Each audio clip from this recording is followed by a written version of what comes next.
Now we will have a look at the three major elements of costs which are associated with manufacturing of a new design. So cost is of course very important for process selection, and it basically drives the decision making, the overall product development process. So the first type of cost is the raw material cost. That is the cost which is incurred by the material used for making the part. So some part of the material also goes for wastage. So let's say we are having a certain amount of material which is being used for a process. Some percentage of that material will always go waste, irrespective of the process which we are talking about. So depending on the type of material, depending on the type of process, whether it's forging, casting, machining, the percentage of wastage will be different. So the next type of cost is the tooling and equipment cost. So what happens is when the design is frozen, when design is finalized, it is then released to the manufacturing team. So the manufacturing team then starts developing the dies.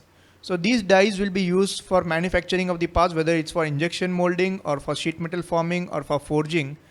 These dies cost money. So the cost of making these dies, because these dies are only specific to that part, and hence when the part changes, these dies also will change.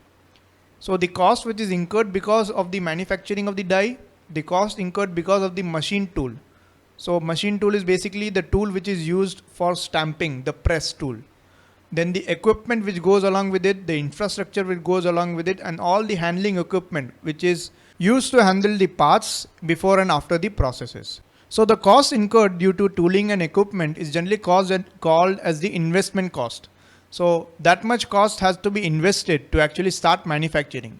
So the cost required for making the dies, the cost of the machine tool, the cost of the equipment, and the cost of the infrastructure which is required to operate that equipment, and the handling costs. All of that has to be invested beforehand before going in for the manufacturing.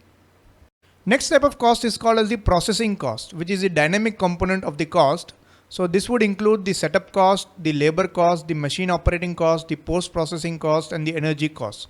So all of the overheads and labor would be included over here. So this processing cost is calculated based on the manufacturing of each and every part. So it is not investment cost. So it is the processing cost or running cost. So if you want to manufacture 1,000 parts, 1,000 parts will have a certain amount of processing cost attached to them. So it can be per hour or it can be per part. For example, the processing cost for injection molded part will be very less because the time required to make a part is actually very less, but the setup required is very elaborate and requires heavy investment, whereas the processing is very less. But in the case of machining, the processing itself will take a lot of time and requires good amount of effort.